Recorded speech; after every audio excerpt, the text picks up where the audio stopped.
स्वागतम सुस्वागतम हा मानाचा मुजरा. इतिहासाचे रंगरूप हे आले या नगरा. इतिहासाचे रंगरूप हे आले या नगरा. स्वागतम सुस्वागतम हा मानाचा मुजरा. स्वागतम सुस्वागतम हा मानाचा मुजरा. 10 दिशांनी गुणीजन आले सभा मंडपी स्वागत झाले. 10 दिशांनी गुणीजन आले सभा मंडपी स्वागत झाले. पूर्वनियोजित अपूर्व घडले. पूर्वनियोजित अपूर्व घडले सावरल्या नजरा.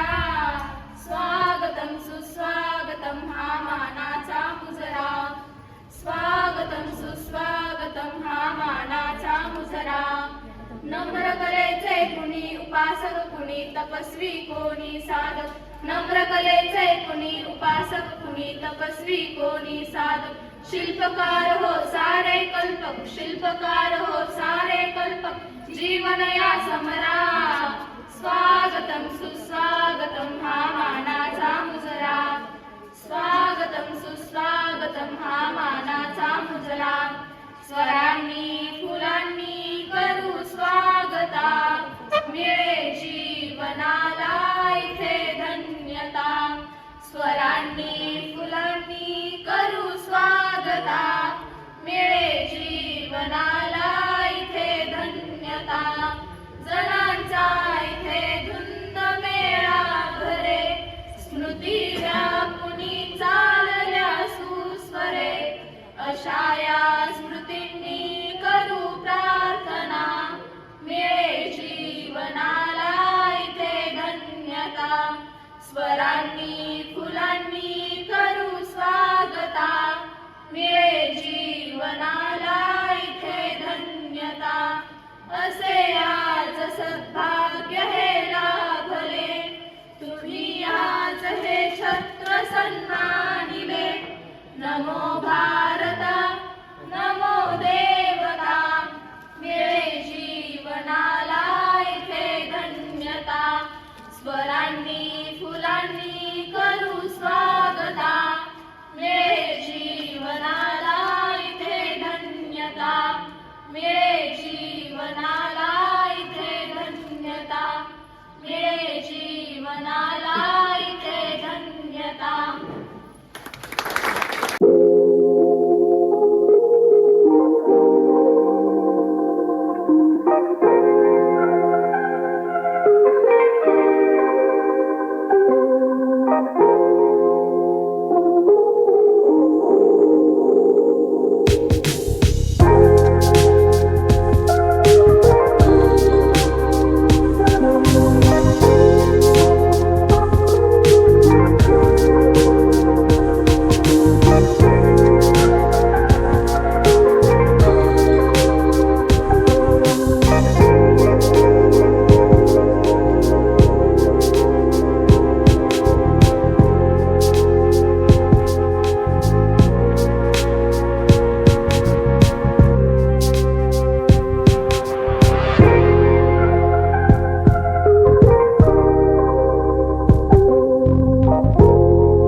धरणगुत्ती गावातील ग्रामस्थ, सरपंच, आमच्या मार्गदर्शिका श्रीमती दाणीताई आणि उपस्थित सर्व भाग्यवान आपण सर्व श्रोतेगण आहोत. आज राष्ट्रीय युवा दिवस, स्वामी विवेकानंद यांची जयंती. ज्या महाराष्ट्रात आपण राहतो त्या महाराष्ट्राला महाराष्ट्र म्हणून जे वैभव मिळालं, त्या वैभवाचं स्वप्न पाहणाऱ्या राजमाता जिजाऊ यांची सुद्धा आज जयंती आहे. त्यामुळे अतिशय मंगलमय, पावित्र्य आणि क्रांती निर्माण करणारा असा हा आजचा दिवस. आणि या निमित्तानं आज आपण स्वयंप्रेरक या संस्थेच्या तृतीय वर्धापन दिनानिमित्त उपस्थित झालात. त्यानिमित्तानं मी स्वयंप्रेरकचा अध्यक्ष म्हणून आपल्या सर्वांचं विनम्रतेने सहर्ष स्वागत करतो. स्वामी विवेकानंद म्हणजे प्रचंड धाडस, प्रचंड परखड व्यक्तिमत्व, पण तितकंच प्रेमळ आणि समोरच्याला आपल्या कवेत घेऊन त्याला योग्य दिशा दाखवणार असं ते व्यक्तिमत्व. आणि अशा व्यक्तिमत्वाला आदर्श मानून स्वयंप्रेरकची 2022 साली अतिशय अनौपचारिकरित्या स्थापना करण्यात आली. ज्याला कुठली संस्था निर्माण करायची, उभी करायची आहे, तर त्यासाठी उद्देश असणं आवश्यक आहे. उद्देश निर्माण झाला की त्यासाठी आदर्श असणं आवश्यक आहे. आणि आदर्श निर्माण झाल्यानंतर एक ब्रीद वाक्य असायला हवं की ज्या ब्रीदावरती ती संस्था कार्य करेल. आणि मग कुठलं आदर्श स्थान असावं, तर डोळ्यासमोर दोनच नावं त्या ठिकाणी आली. एक स्वामी विवेकानंद, ज्यांनी ह्या संपूर्ण विश्वाला किंबहुना युवकांना स्वतःमधलं अस्तित्व जाणवायला मदत केली किंवा त्यांना ते उभं केलं. आणि राजमाता जिजाऊ साहेबांचे सुपुत्र, ज्यांच्यामुळे आज आपण मराठी म्हणून माणूस जगू शकतो, असे छत्रपती शिवाजी महाराज.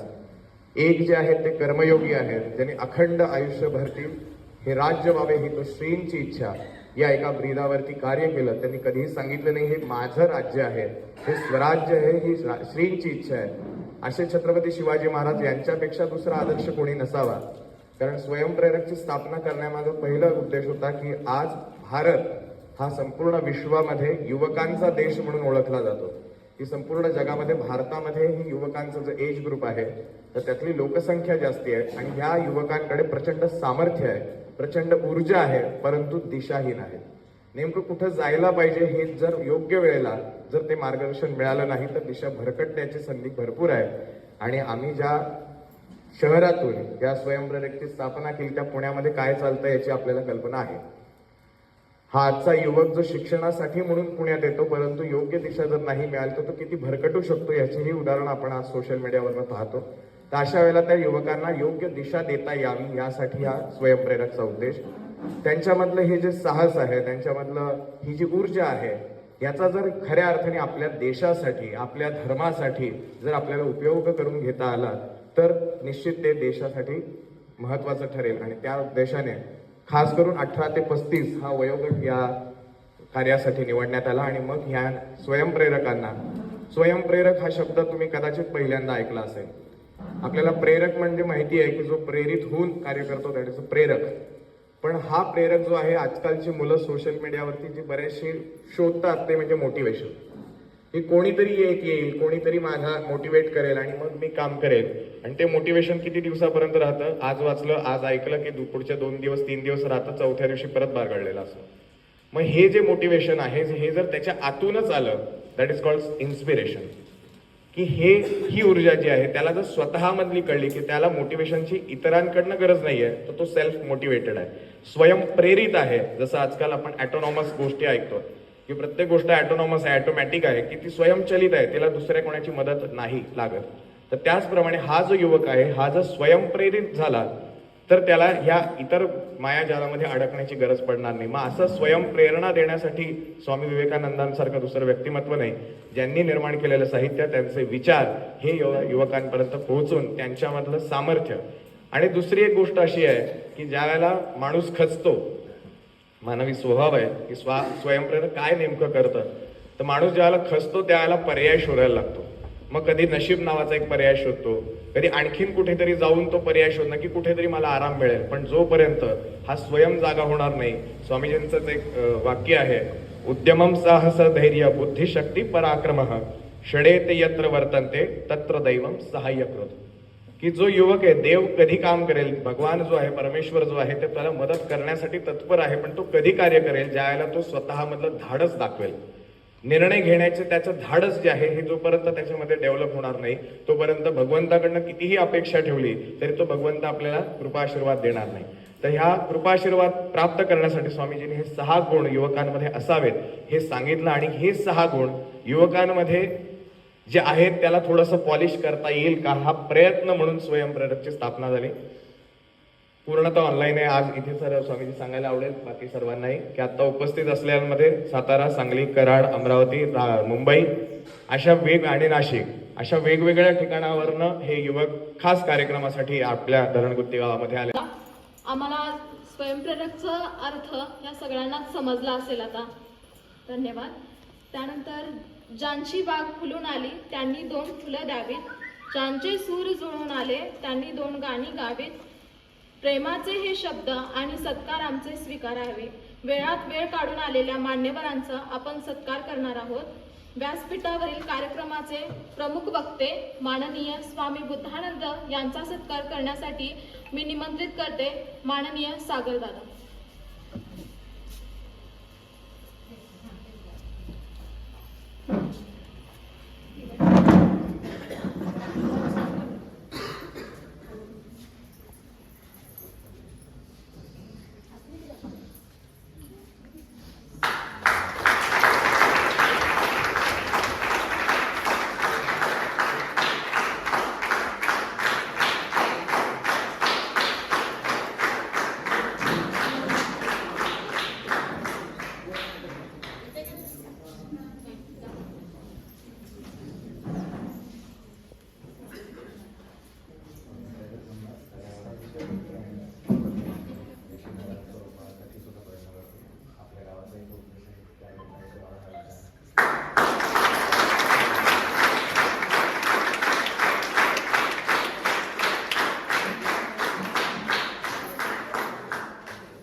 यानंतर दत्त साखर कारखान्याचे संचालक आमच्या धरणगुत्ती गावचे आधारस्तंभ माननीय शेखर पाटील सर यांचा सत्कार करण्यासाठी मी निमंत्रित करते अमित दादा.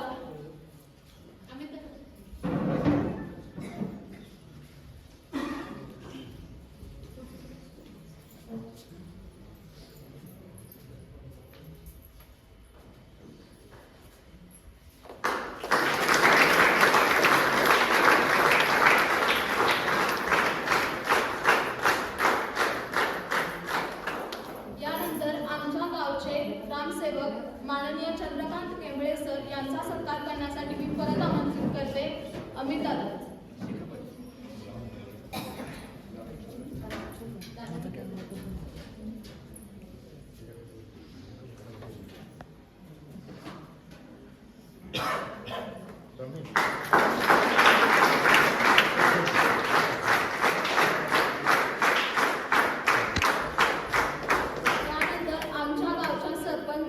श्रीमती विजया कांबळे मॅडम यांचा सत्कार करण्यासाठी मी मंचावर आमंत्रित करते वैशाली महाजन साहेब.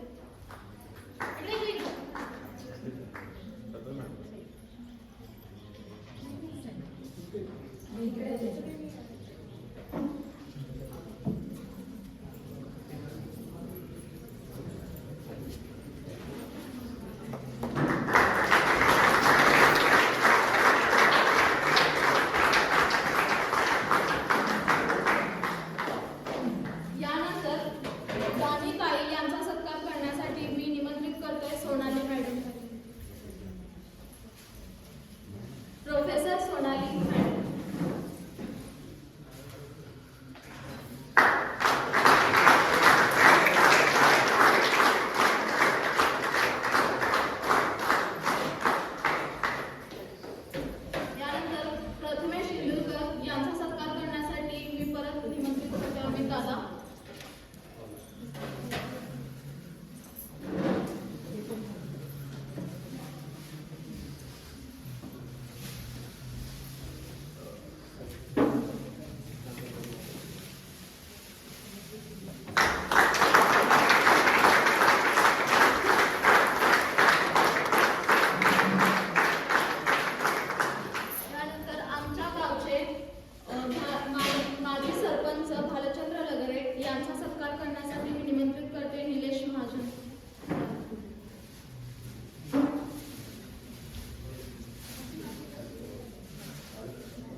व्यासपीठावरील सर्व मान्यवरांना मी विनंती करते की त्यांनी स्टेज समोरील यानंतर मनोहर माळी यांचा सत्कार करण्यासाठी मी निमंत्रित करते निलेश महाजनदार.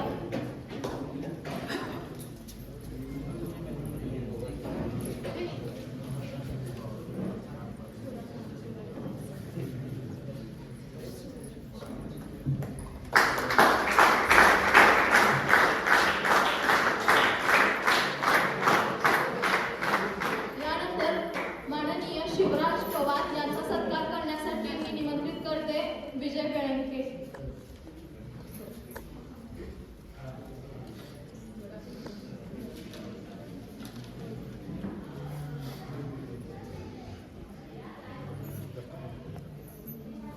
सर्वेश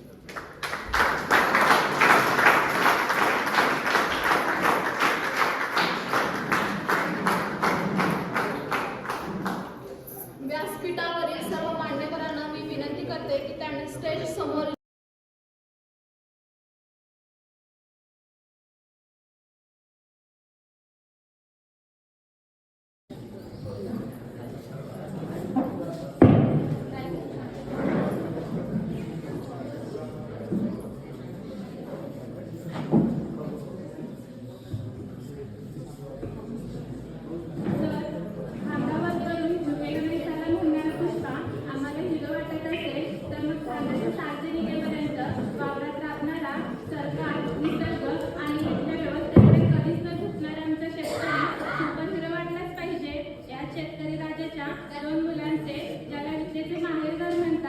पुण्यामध्ये एका मोठ्या महाविद्यालयात स्कॉलरशिप मिळाली. सातत्याने केलेले कष्ट, प्रयत्न, मनात असणारे स्वप्न त्याने साकार केले. चला तर त्यांचे पुढचे जीवन कसं चाललंय बघू.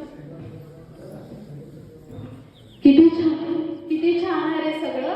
बघ की इथे बेड गादी सगळं आहे. आपल्या इथे बघ हॉट आणि चटई किती छान आहे सगळं इथे. हो, किती छान आहे ते सगळे. अरे या नवीन ऍडमिशन का? हो, तुम्ही इथे शिकता का? हो, इथेच शिकतो. मला तुम्ही म्हणलो का? मला सलमान म्हणा. तुमची ओळख सांगा की. माझे नाव कृष्णा, याचे नाव दशरथ. बर, आता तुम्ही आलाय तर फ्रेश होऊन घ्या. आपण उद्या कॉलेजला जाऊ. चालतंय, उद्या जाऊया कॉलेजला. Second day.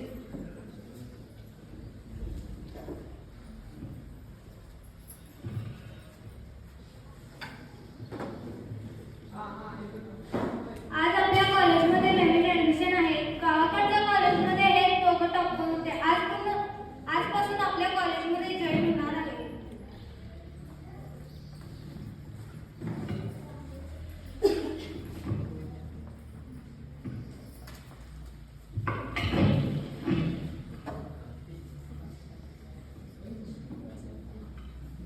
अरे थांब, सलमानला विचारायचंच राहिलं.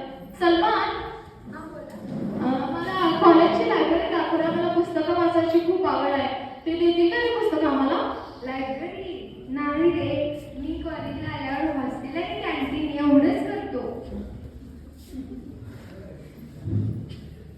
कॉलेजला तर कशाला येतोस? गप्प बसायचं ना घरी. काय रे तुझं सारखं? मग तुला लायब्ररी माहित नाही म्हटल्यावर कसं तुझं? आपण वॉचमनला विचारूया की. चालतंय.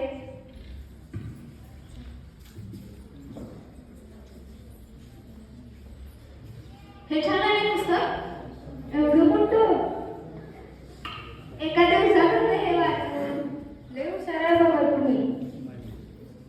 अरे ते होतंय एका दिवसात वाचून. बरं या. चल बसतो.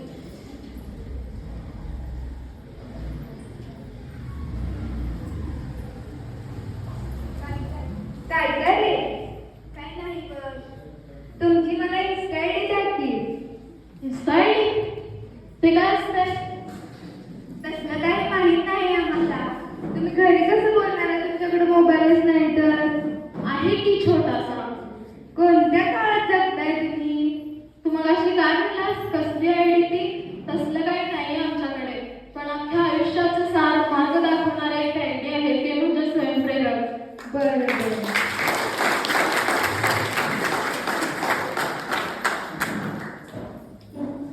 जॉब करणार काय? नाही नको, जॉब आम्ही नाही करत, असलं काय नाही आम्ही करत. तू करणार? शक्यतो बघतो. बरं चालेल. बघा माझ्याकडे आयफोन आहे, स्मार्ट वॉच आहे, चांगले कपडे आहेत, बाईक आहे. जॉब केल्यावर एवढं सर्व मिळतं. बघा करणार काय? भारी आहे की रे. मी आईबाबांना विचारून सांगतो. बरं बरं चालेल.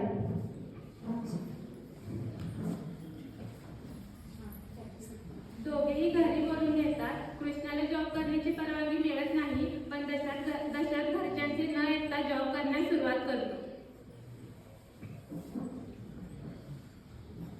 चल जाऊया कॉलेजला. काय काय काय रे? काय झालं जॉबचं? मला आईबाबांनी नको म्हणून सांगितलं.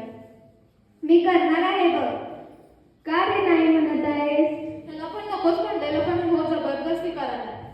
असं दे, तू पण कर. नाही, मी आईबाबांच्या शब्दाबाहेर नाही. बरं बरं राहू दे. चल रे दशरथ, आपण जाऊया जॉबवर.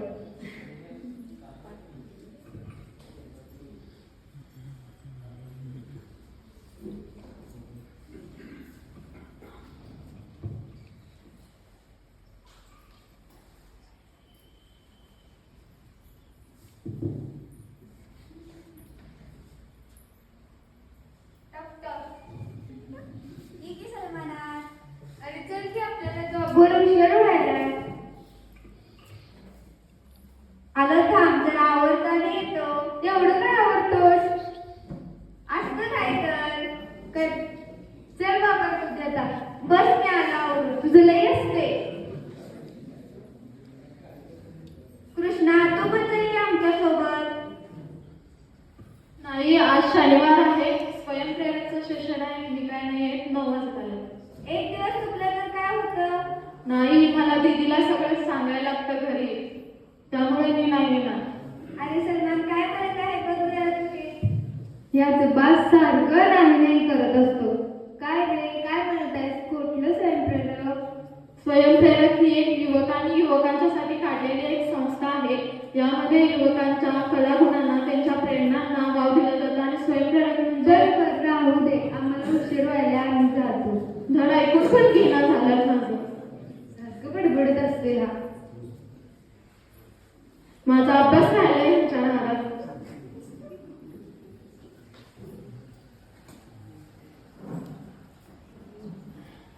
चला की लेक्चरला वेळ झालाय.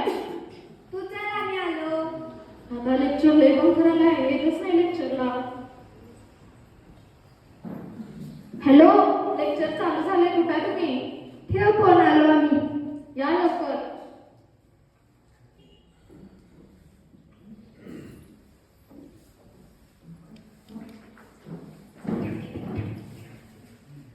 एवढ्या काय आहे तुम्हाला? आमची मर्जी. आणि काय लपवता येते? काय नाही ते. त्या कॉलेजमध्ये नेमकं काय चालेल हेच कळणार. यावरती काहीतरी ऍक्शन घ्यायलाच पाहिजे. बरं बरं घ्या. चला ऑफिसमध्ये. चल चल रे.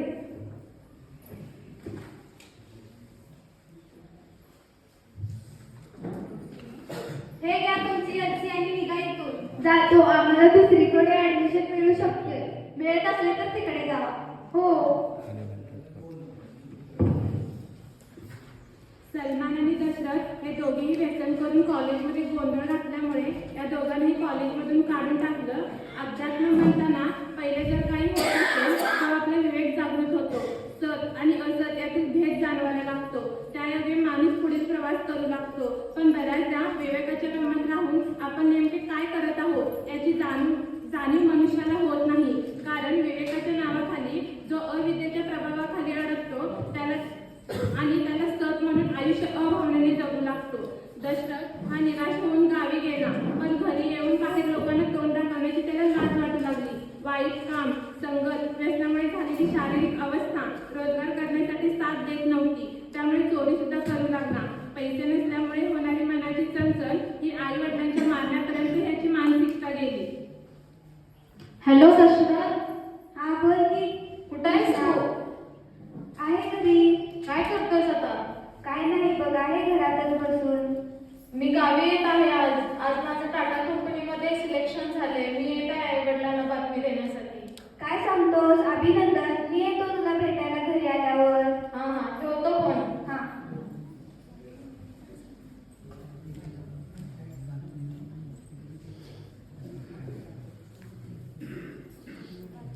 आलास का कृष्णा? हो ये बस स्टेशन चालू आहे. होतच आलंय. बोलू आपण. कसलं सेशन? स्वयंप्रेरक रे. स्वयंपाक. हा हा आठवलं. हां बोल झालं माझं स्टेशन. अभिनंदन. पार्टी पाहिजे आम्हाला. पार्टी? हां देतो की पार्टी. काय पाहिजे तुला? चल जाऊ हॉटेलला. जेवण प्लस बार होते की.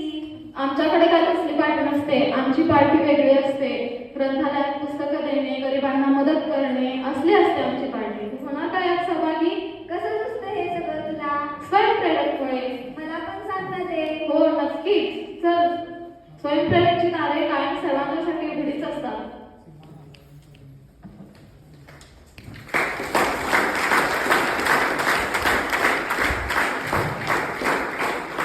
कृष्णा गावी गेला होता. गावाच्या लोकांकडून दोघांच्या बद्दल विचार निघत होते. आई वडिलांच्या कष्टाची जाण ठेवून एकाने चांगल्या कंपनीमध्ये जॉब मिळवून स्वतःचं नाव कमावलं, पण दुसऱ्याने वाईट संगत व्यसन करून स्वतःचं अस्तित्व नाकारलं. एकाच गावातील हे दोन रस्ते. वाईटाची संगत ही नुकसानकारकच असते. मग ती कशी असतो? कारण पुढचा पेटलेला असतो तेव्हा हात भासतो आणि पेटलेला नसतो तेव्हा हात काळे करतो. त्यामुळे आपली संगत ही आपली भविष्य घडवते. तांदूळ जर कुंकूसोबत मिक्स झालं तर देवाची चरणी पोहोचतात, पण जर डाळीसोबत मिक्स झालं तर त्याची खिचडी बनते. आपण कोठे आहोत यापेक्षा कोणाच्या संगतीत आहोत हे जास्त महत्वाचं आहे.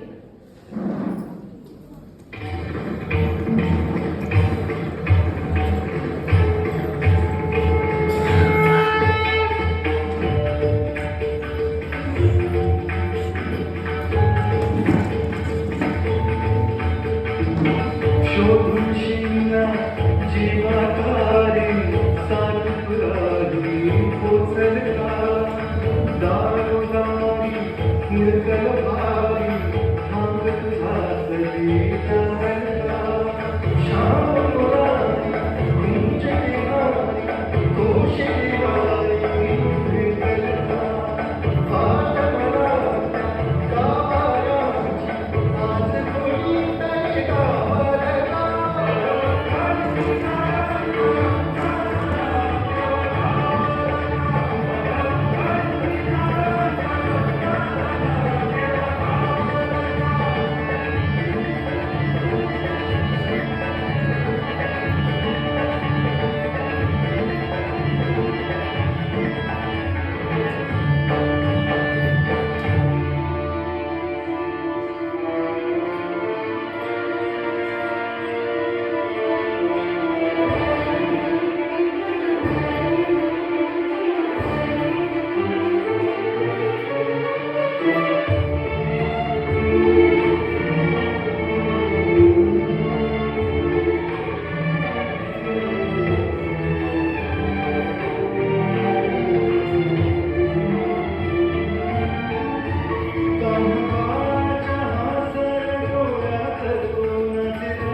चौघुल्या चुकीच्या घरी बोलतो दाटुनी तोच नाभाळी ओळखतो नाचणी भिजलो जनकाच्या मुली होई काठी कधी आंधळ्याच्या घरी घेऊनी लाटली तो किनाऱ्यावरी तोल सारण माझारी तो सागरी राहतो झोपणी या जनी जीवनी एका भाषाई तो सांग बाबाला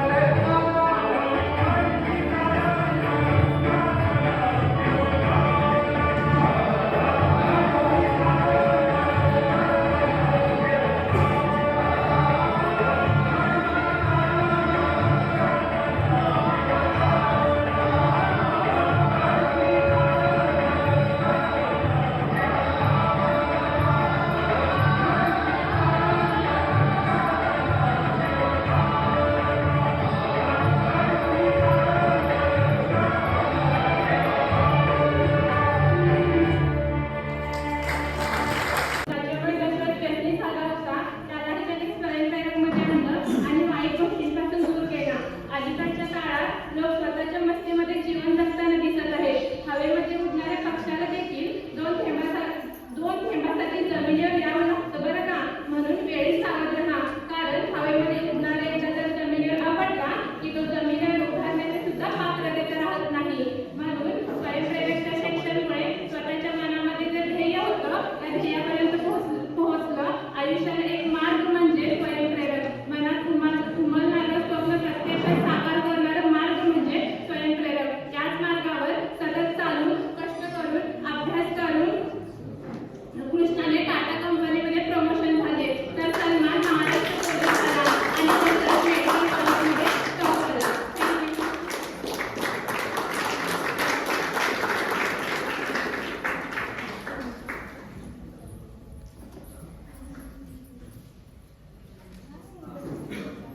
जय हिंद एव्हरीवन. सो आपण सगळ्यांनी सागरदादांकडून ऐकलं, या सुंदर नाटकामधूनही समजलं की स्वयंप्रेरक काय आहे, स्वयंप्रेरक काय करतं. त्यामध्ये मी फक्त थोडेफार गोष्टी अजून जोडतो. स्वयंप्रेरक स्कूल ऑफ इन्स्पिरेशन हे सागरिया फाउंडेशनद्वारा एक चालवलेली छोटीशी चळवळ आहे. By the youth for the youth, युवकांसाठी युवकांकडूनच. त्यासाठी आता आपण पाहूया की स्वयंप्रेरकनी आतापर्यंत युवकांसाठी काय काय केलेलं आहे याची एक यादी 2024 ची. त्याच्या आधी मी तुम्हाला एक छोटीशी गोष्ट समजवतो की स्वयंप्रेरक युवकांसाठी का महत्वाचं आहे आणि बाकीच्या गोष्टींपेक्षा स्वयंप्रेरक का युनिक आहे ह्याच्याबद्दल मी कळवतो तुम्हाला. स्वयंप्रेरक युनिक आहे कारण ते प्रत्येक युवकाला त्यांचे मतं मांडण्यासाठी एक प्लॅटफॉर्म प्रोव्हाइड करते, त्यांचे मतं ऐकून घेते आणि त्यातून जे सगळ्यात बेस्ट पॉसिबल वे असेल त्यांना त्यांच्या समोर आणून देते. यासाठी स्वयंप्रेरक खूप युनिक आहे. आपण विश्वदृष्टीने आता पाहूया की स्वयंप्रेरकनी आतापर्यंत काय काय केलेलं आहे.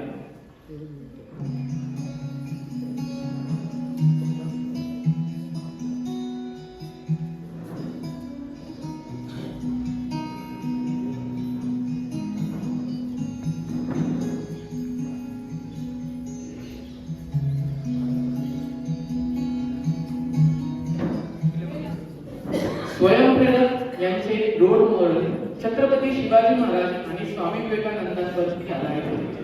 आमचे जे काही शिकवण आहे, जे काही आमचे मॉरल व्हॅल्यूज आहेत, जे काही आमचे एथिक्स आहेत, ते या आमच्या रोल मॉडेलवरूनच आलेले आहेत. या दोन रोल मॉडेलमुळे आम्हाला कळतं की आपल्याला एका कोणत्या युवकला किंवा कोणालाही आपल्या आयुष्यामध्ये धैर्य असायला हवं. त्यांनी त्याचं विजन फिक्स करायला हवं, त्याचं गोल फिक्स करायला हवं. त्याऐवजी आपल्याला हेही कळून येतं की एखादी गोष्ट आपल्याला जर यश मिळवायचं असेल त्यासाठी आपल्याला पेशन्स ही तेवढाच महत्वाचा आहे.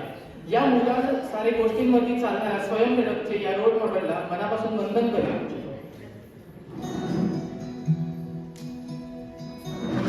हा आमचा सगळ्यात महत्वाचा उपक्रम म्हणजे पूर्ण ब्रह्म उपक्रम. आता तुम्ही म्हणणार की बाकीचे जे एनजीओज असतात, बाकीचे जे गोष्टी असतात ते सर्वजण नाम धर्म करतात, सर्व गोष्टी पार पाडतात. पण पूर्ण ब्रह्म उपक्रमामध्ये आपण असं काय वेगळं करतो? पूर्ण ब्रह्म उपक्रम हा जो उपक्रम आहे त्यामध्ये स्वयंप्रेरकच्या टीमनी प्रत्येक स्थानीय लोकांपर्यंत पोहोचून त्यांना जी गरजू मदत आहे त्यांच्यासाठी काम केलेलं आहे. त्यांना ज्या गोष्टींची गरज आहे त्यांना ती दिलेली आहे. त्यांना स्वतःच्या मनाने आणि स्वतःच्या मेहनतीने राखून मिळवून दिलेली आहे. आणि त्याच्यामध्ये आमचं मेन युनिकनेस काय होतं की आम्हाला हे जे उपक्रम आहे याला सवय बनवायची. जसं आपल्याला माहिती आहे, आपण रोज सकाळी उठतो, आंघोळ करतो, पूजा करतो. आपल्याला असं काही नवीन केलेलं वाटतं का? नाही, कारण ही आपली सवय आहे. तसंच स्वयंप्रेरकलाही पूर्ण ब्रह्म उपकरण जे दान धर्माचा उपक्रम आहे त्याला एक सवय बनवायची. कर्म करायचं त्याला विसरून जायचं, परत नवीन कर्म करायचं त्यालाही विसरून जायचं आणि अशी एक चांगली सवय आपल्या स्वतःमध्ये एम्बेड करून घ्यायची आहे. तसेच पूर्ण ब्रह्म उपक्रममध्ये आपली पहिला उपक्रम केलेला होता, तो केला होता मे महिन्यामध्ये, ज्यामध्ये आम्ही पक्ष्यांसाठी पाण्याची आणि चिमण्यांसाठी घरटांची व्यवस्था करण्यात दिली होती. त्याचे काही फोटो मी दाखवतो. हे आम्ही चिमण्यांसाठी असे घरट तयार केलेले होते. त्यामध्ये बरेचसे चिमण्या राहतात आहे आणि त्यांची पिढ्याही राहते.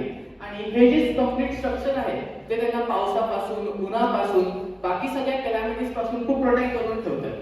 तसेच आम्ही दुसरा उपक्रम केलेला होता अंडर पूर्ण ब्रह्म. तो म्हणजे होता की आम्ही मेळघाटातील विद्यार्थ्यांसाठी त्यांना रेनकोटची व्यवस्था करून देणार होती. ॲज मेळघाट अमरावतीमध्ये येतं, तिथे पावस खूप असतात, त्यामुळे मुलांना शाळेला जायला खूप स्ट्रगल्स येत होते. बट ते सगळं ओव्हरकम करण्यासाठी आम्ही मुलांना रेनकोटची मदत करण्यात आली होती. हे त्या शाळेचे काही फोटोज आणि पिक्चर्स.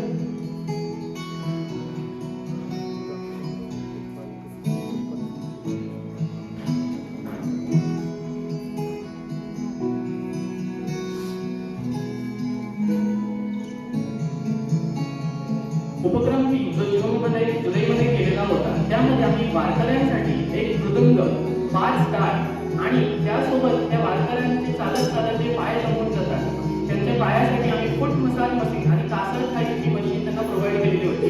त्याच्याने त्यांना खूप आराम मिळाला होता. तसेच उपक्रम नंबर 4 त्यामध्ये आम्ही सॅनिटरी नॅपकिन्स आणि वेंडिंग मशीन्सचं डिस्ट्रीब्युशन केलं होतं आणि मुलींना त्यांच्याबद्दल महत्त्व कळून दिलं की आपली पर्सनल हायजीन केवढी इम्पॉर्टंट असते आपल्या लाईफमध्ये. त्याच्याने आम्ही हे अवेअरनेस स्प्रेड केलेलं होतं.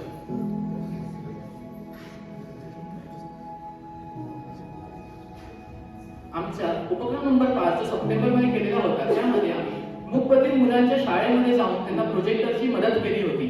त्यामुळे जेव्हा ते थकून जातात, खूप अभ्यास करतात, त्यांना एक थोडंसं आनंद मिळण्यासाठी या प्रोजेक्टरनी खूप सहायता केलेली होती.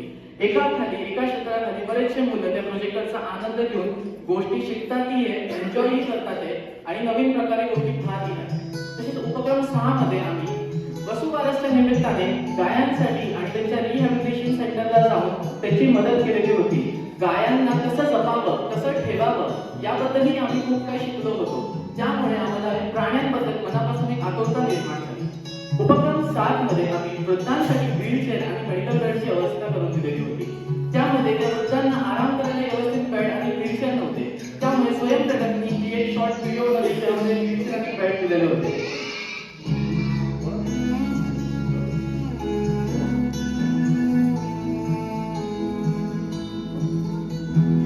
तसेच वृक्ष लागवड. आपल्या सर्वांना माहिती आहे की वृक्ष आपल्यासाठी किती इम्पॉर्टंट आहे, त्या पृथ्वीसाठी किती इम्पॉर्टंट आहे. जसे की ग्लोबल वॉर्मिंग वाढते, आपल्याला आपल्या इंडियाला कॉन्ट्रीब्यूट करायला, आपल्या नेशनला कॉन्ट्रीब्यूट करायला वन ऑफ दी बेस्ट आणि effective way for our nature by the youth आम्ही हे प्रकल्प केलं होतं आणि हे वृक्ष अजूनही आहेत आणि चालतात.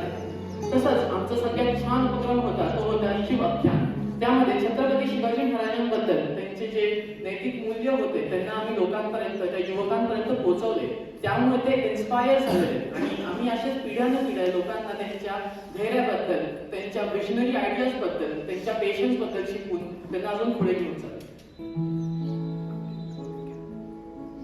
वाचन कटा.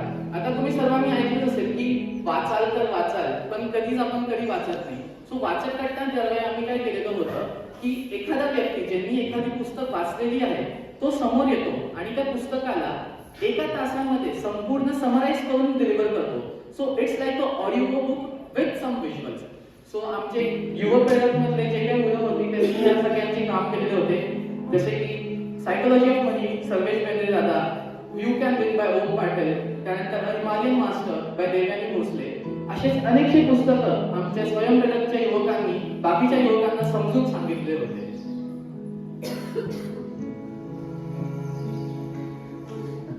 हा अजून एक शेवटचा पण अतिशय सुंदर उपक्रम होता, तो म्हणजे प्रवास गीतेचा शोध स्वतःचा.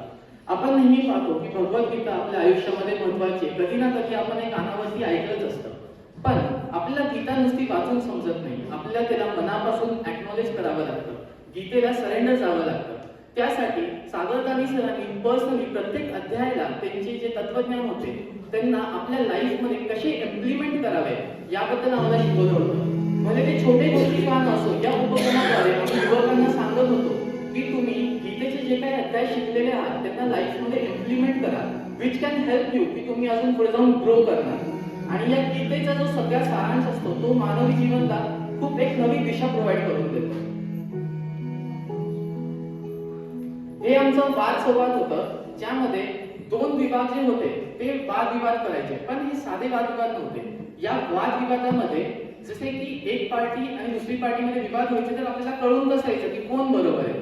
त्यासाठीच आम्ही आमचे मुख्य अतिथींनाही बोलायचो, ते त्या पर्टिक्युलर फील्डमध्ये खूप एक्सपर्टीज कॅरी करायचे. आणि तसेच असे आम्ही बरेचसे विषय घेतले होते, जसे की आपल्या जीवनातील आदर्श कोण आणि का, त्यानंतर पुढचं होतं नोकरी उत्तम की व्यवसाय श्रेयस्कर. तसेच असे बरेचसे आम्ही नवीन नवीन टॉपिक्सला घेतले, त्यावरती वाद संवाद केले आणि मुलांना समजून ठेवलं की हे तुमचं कन्साइज नॉलेज आहे, सो यांना व्यवस्थित यूज करा आणि त्यांना मल्टी डायमेन्शनल थिंकिंग प्रोव्हाइड करून दिले. Thank you so much team स्वयंप्रेरक.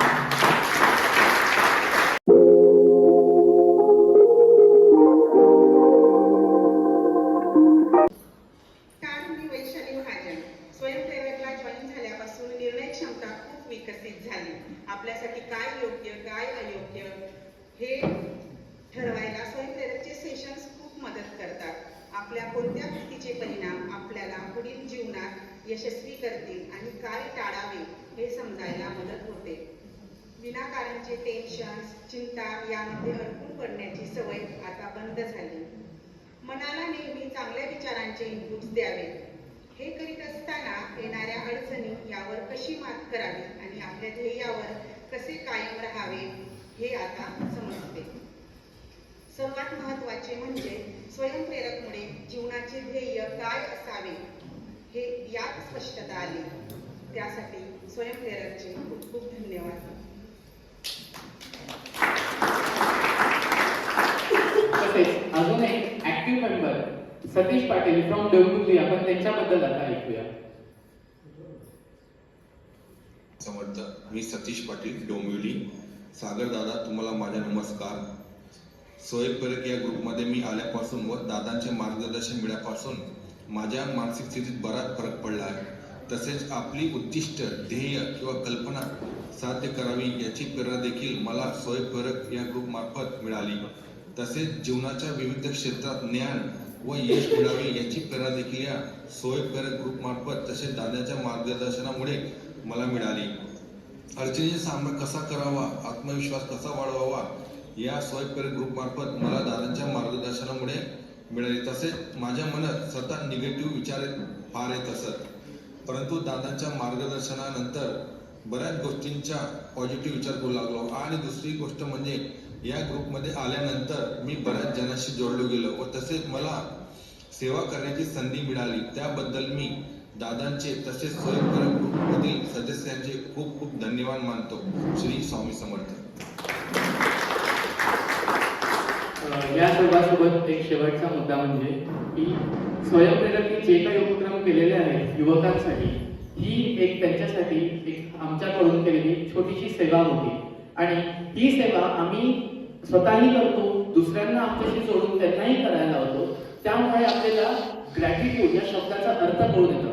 जेव्हा निस्वार्थपणे कोणताही व्यक्ती दुसऱ्याची सेवा करतो तेव्हा त्याला कळून येतं की तो आनंद असतो तो खूप वेगळा असतो. सो आम्ही जस्ट एक आमची छोटीशी चळवळ आणि आमची छोटीशी सेवा जी आम्ही मागच्या वर्षी केलेली होती. Thank you so much. होत असते. अनुभवाखेरीज आपण काहीही जाणणे शक्य नाही. तर आता आपण अनुभव ऐकलेच आहेत. आता पाहुण्यांचे ओळख परिचय करून देण्यासाठी मी मंचावर आमंत्रित करते अमित दादा.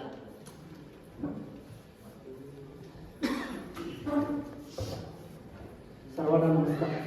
आज स्वयंप्रेरकचा 3रा वर्धापन दिनानिमित्त आज आपण प्रमुख आपले वक्ते श्री स्वामी बुद्धानंदजी महाराज, श्री रामकृष्ण चरणास्थित कोल्हापूर रामकृष्ण मठ यांचे सगळ्यांना प्रथमतः स्वागत करतो.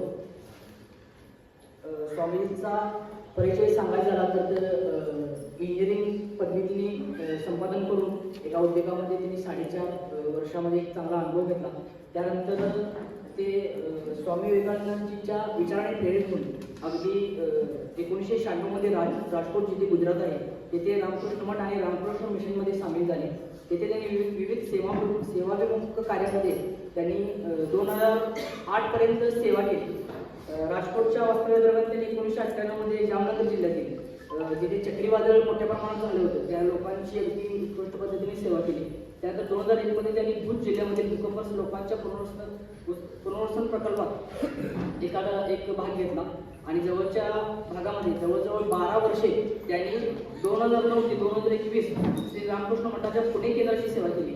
सध्या आपण सिम्बॉसिस आणि इतर कॉलेजेससह पुण्यातील बहुतेक प्रतिष्ठित महाविद्यालयामध्ये त्यांनी स्वामी विवेकानंदांच्या मानवनिर्णय आणि चरित्रनिर्मित अशा विचारांचा प्रचार करण्यासाठी शिक्षक आणि विद्यार्थ्यांमध्ये मूल्य शिक्षण सेमिनार सध्या आयोजित करतात.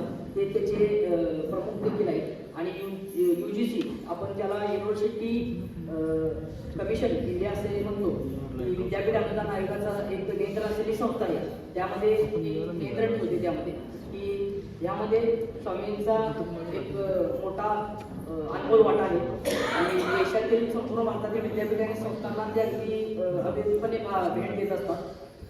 साधारणतः ते जास्ती विद्यार्थ्यांशी संवाद साधण्यामध्ये प्रमुख तत्पर असतात. कॉर्पोरेट क्षेत्रातील आणि उद्योगांसाठी आधुनिक व्यवस्थापन, नेतृत्व आणि मानवी उत्कृष्टता, तणाव व्यवस्थापन, भावनिक संतुलन, क्षमता विकास कार्य, जीवन संतुलन इत्यादीवर आध्यात्मिक संस्कृतीच्या प्रासंगिक सत्र आयोजित करतात.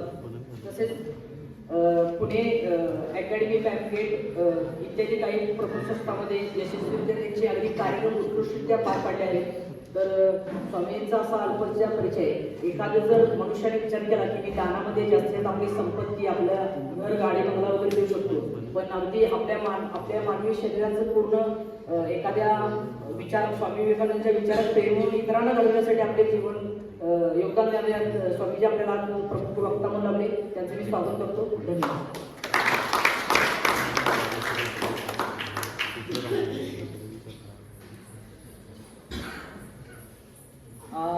आज त्याचबरोबर आपल्या कार्यक्रमाला आपले अध्यक्ष श्री रवी नौशाद जावळे, महाराष्ट्र फाउंडेशन महाराष्ट्र राज्य हे देखील आपल्या कार्यक्रमाला आज अध्यक्ष म्हणून उपस्थित लावले. त्यांचे पण मनापासून अगदी आभार मानतो.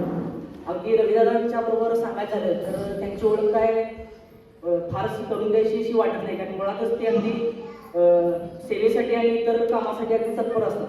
मुळात 2020 मार्च 20 ते ऑगस्ट 20 या कोविड काळाच्या दरम्यान अगदी त्यांचा ओळख अगदी डार्क म्हणतो त्याप्रमाणे झाला. त्यामध्ये त्यांची टीम माणुसकी फाउंडेशन आणि रवी दादा असे हे मिळून अगदी ह्याच्यासाठी जनावरे म्हणा किंवा अगदी लोक पुरातन पाण्यापासून काढण्यापासून हे अगदी अविरतपणे त्यांचं कार्य एवढं चालू आहे की नगरपालिका आणि जिथे पोलीस प्रशासन सुद्धा जायला घाबरतात तिथं अगदी त्यांची टीम पोचून अगदी त्यांना सगळं कार्य करायचं काम अगदी रविदादांच्या मार्फत चालू आहे. त्यानंतर निराधारांचा आधार म्हणून रविदादांची ओळख इचलकरंजी आणि आसपासच्या गावांमधून निर्माण झाले आहे. त्यानंतर कॉलेजचे ऍडमिशन असतील आणि इचलकरंजी परिसरात अनेकाने जे निराधार व्यक्ती असतील त्यांचे अंत्यसंस्कार सुद्धा करायला लोक जात नाही. म्हणजे त्यांचे घरातले जरी असतील तर ते म्हणतात की नाही यांची वय झाले आणि आमचे घरातले वगैरे येतात, तरी यांची टीम अगदी पोचून त्यांना अगदी अंत्यसंस्कार म्हणजे माणूस शेवटच्या मरणाला पोचतो तिथून सुद्धा तिने अगदी स्वतःच्या विनामूल्य अगदी ह्याच्यात तिने स्वतः हे करतात.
देता पहारे, स्वामी देता पहारे.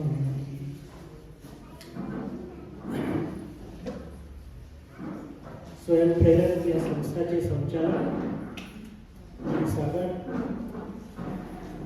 अन्यान्य कार्यकर्ता, मानसिक फाउंडेशनचे रवी सर आणि या सुंदर गावातले सर्व ग्रामस्थ मंडळी, तुमच्या सर्वांची भेट घडून आली याचा मला फार आनंद आहे. आत्ताच आपण दोन संस्थेचे अतिशय सुंदर, ज्याला म्हणतो की खूपच त्याची स्तुती केली पाहिजे असे कार्यांचं विवरण ऐकलं आणि खूप मन भारावलं गेलं.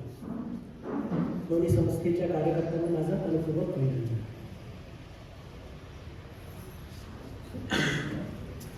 आज 12 जानेवारी म्हणजेच नॅशनल युथ डे आणि त्याच अनुषंगाने मी आज तुमच्यासमोर इथे उपस्थित आहे.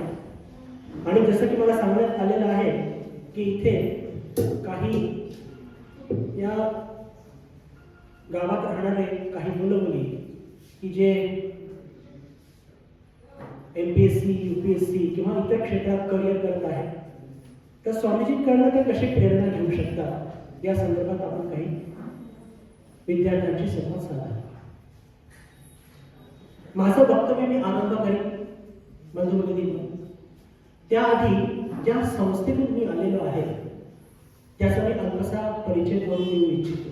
त्याचं कारण असं, स्वामी विवेकानंद हे एक जगप्रसिद्ध व्यक्तिमत्व, पण त्यांनीच उभारलेली ही संस्था रामकृष्ण मठ आणि रामकृष्ण मिशन ही त्याला अजून तितकीशी प्रसिद्धी मिळालेली नाही.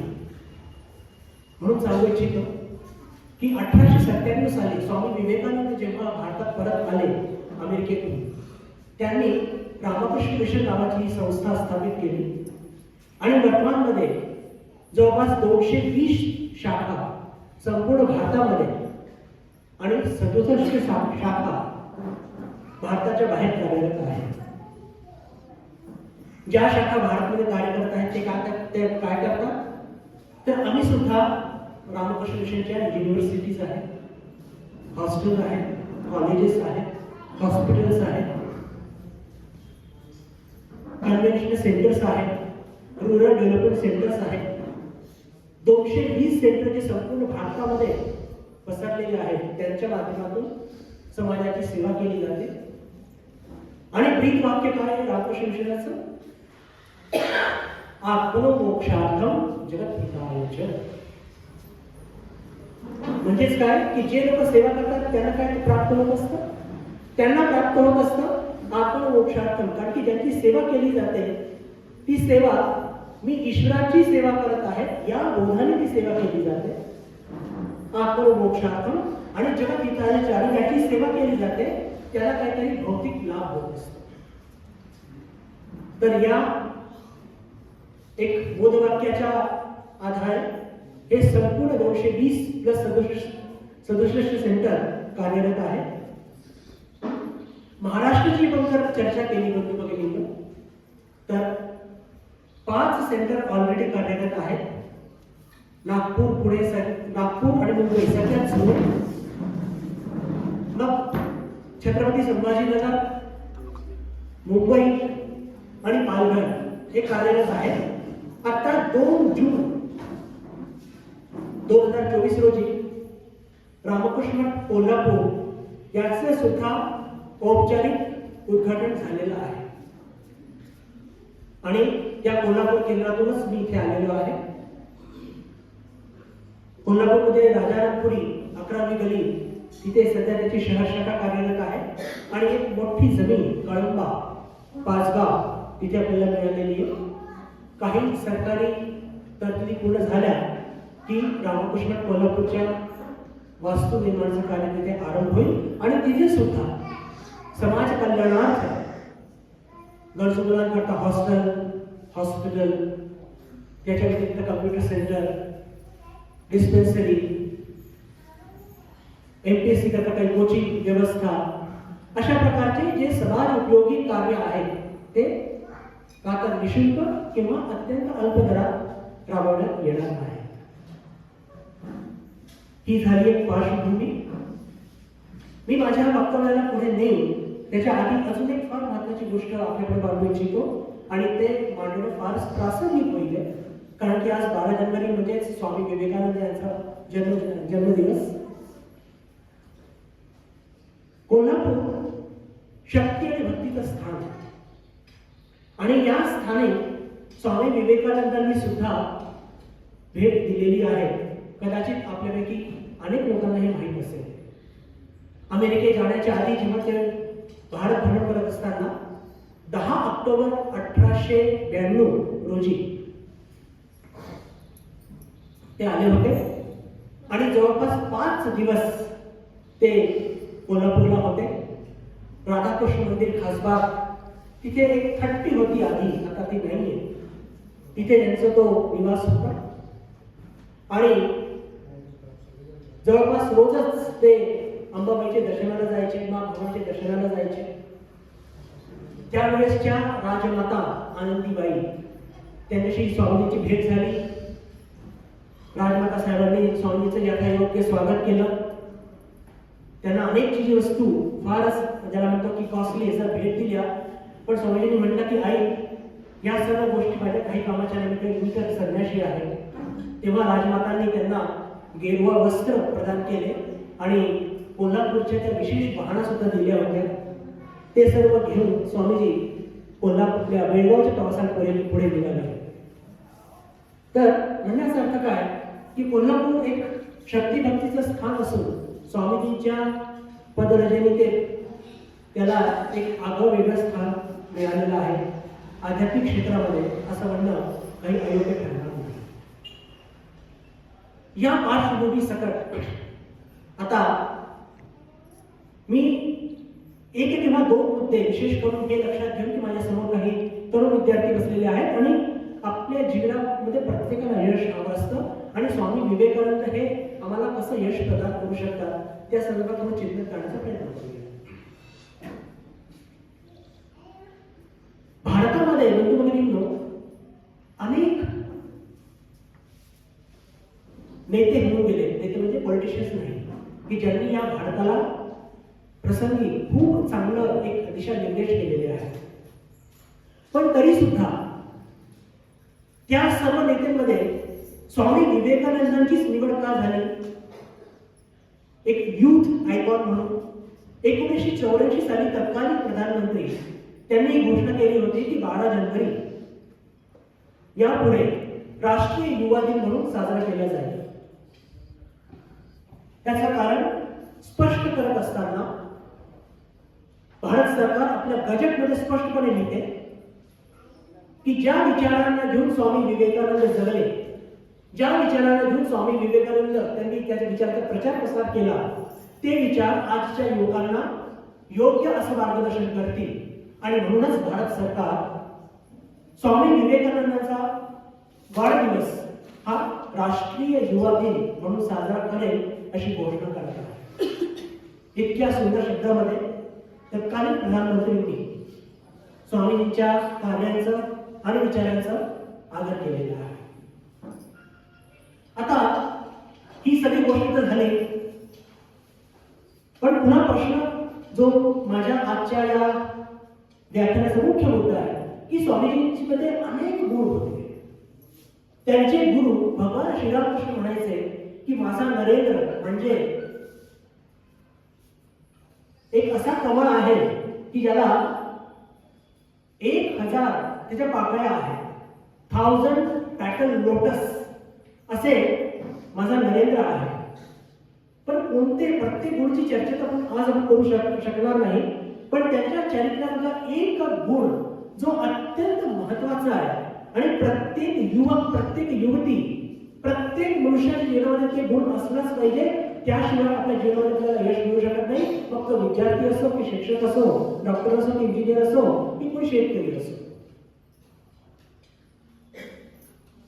स्वामी विवेकानंदांमध्ये तो विशेष गुण बिलकुल ठासून भरलेला होता, अगदी लहानपणापासून, आणि तो म्हणजे त्याचा धाडस.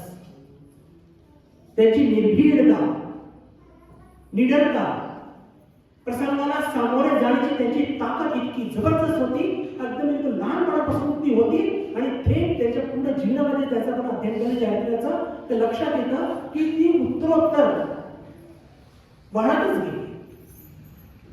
आणि मला असं वाटतं बंधू भगिनींनो की आपले मुलं फार हुशार आहेत, उत्तम कारकिर्दी करतात, कारण करत आहेत आणि करणार सुद्धा. पण कधी कधी प्रसंगी ते जर मागास सुद्धा आहे. मनामध्ये तो आत्मविश्वास, आत्मश्रद्धा, मेंटल स्ट्रेंथ, कॉन्फिडन्स कुठेतरी कमी पडत जातो. आणि म्हणूनच अशा वेळेस जेव्हा आपण स्वामी विवेकानंदांचे विचार वाचतो, त्यांची प्रतिमाकडे बघतो, आपण म्हणजे छत्रपती शिवाजी महाराजांकडे बघतो, तर लक्षात घ्या त्यांच्या त्या प्रतिमांमध्ये इतकी ताकद आहे. त्यांच्या ही सगळी लोक त्यांनी संपूर्ण समाजाला, संपूर्ण देशाकरता आपलं सर्वस्व काही समर्पण केलेलं आहे. त्यांच्या प्रतिमेतूनच आपल्याला अशी काही प्रेरणा मिळते की आपले ते कॉन्फिडन्स ते जागृत होत असतं. मित्रांनो, याला म्हणतात व्यक्तिमत्व. स्वामी विवेकानंदांचा एक अतिशय बोलकं वाक्य जे मी तुमच्या पुढे जसं तसं मांडू इच्छितो, आणि ते म्हणजे स्वामी विवेकानंद म्हणतात, हा आत्मविश्वास जागृत करण्याकरता की ज्याचा स्वतःवर विश्वास नाही तो नास्तिक. पहा, एक संन्यासी काय परिभाषा देत आहे आस्तिकतेची आणि नास्तिकतेची. स्वामी म्हणतात की ज्याचा स्वतःवर विश्वास नाही तो नास्तिक. जुना धर्म म्हणत असेल की ज्याचा ईश्वरावर विश्वास नाही तो नास्तिक, पण नवा धर्म असा म्हणतो की ज्याचा स्वतःवर विश्वास नाही तो नास्तिक. काय इन्स्पिरेशन देणारे शब्द आहे हे पहा. आपण अनेकदा जेव्हा आपल्या जीवनामध्ये काही अडचणी येतात, आपण देवाकडे जातो, काहीतरी मागतो, हे पण त्यात गैर काही नाही. पण लक्षात घ्या, जेव्हा आपण ईश्वराकडे काहीतरी मागायला जातो तेव्हा आपण एक याचक असतो. हे पहा, ज्याचा स्वतःवर विश्वास नाही तो कधी पण ईश्वरावर विश्वास करून ठेवू शकत नाही.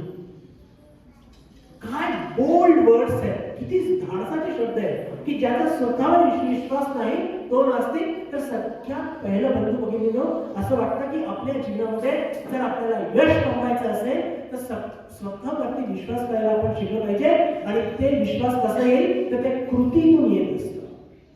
आपल्या जीवनातून जेव्हा जितक्या कृती घडतील, जितकी सेवा आज या स्वयंप्रेरक आणि माणुसकी फाउंडेशनच्या माध्यमातून अनेक काही आपल्याला ऐकायला मिळाल्या चांगल्या चांगल्या गोष्टी की किती चांगलं सेवा कार्य घडत आहे. तर सेवा कार्याच्या बरोबर जे मुलं करिअर करत आहेत त्यांच्याकडे सांगू इच्छितो की जितकी आपण कृती करू इतकं आपला कॉन्फिडन्स इतकं वाढत जाईल. आणि कृती केल्याने कॉन्फिडन्स वाढेल. कॉन्फिडन्स केल्याने आपल्या जीवनामध्ये आपण आलेला प्रत्येक संघर्ष करण्याकरता सज्ज राहावे हे लक्षात असू. हे कॉन्फिडन्स किंवा ही आत्मश्रद्धा किंवा हे धाडस हे कधी पण कोणत्या शेतात पिकत नाही, कोणत्या झाडावरती फळ म्हणून लागत नाही, हे कमवावं लागतं. स्वामी विवेकानंदांचं अजून एक सुंदर वाक्य आहे की प्रत्येक मनुष्य हा सुप्त ईश्वर आहे. आणि सुप्त ईश्वर आहे तर तो कॉन्फिडन्स मध्ये येत का नाही, कारण तो जागृत करत नाही. तो जागृत कसा करू शकतो? तो जागृत करू शकतो आपण कसा की जेव्हा आपण आपल्या जीवनामध्ये संघर्ष करू, परिस्थितीला झुंज देऊ, त्याच्याशी संघर्ष करू, तेव्हाच ती शक्ती जागृत होत असते. आपण 7वी 8वी 9वी 10वीच्या विज्ञानामध्ये शक्ती बघितली की प्रत्येक लाकडाच्या तुकड्यामध्ये अग्नी असते, दगडामध्ये अग्नी असते, पण ती दिसत नसते.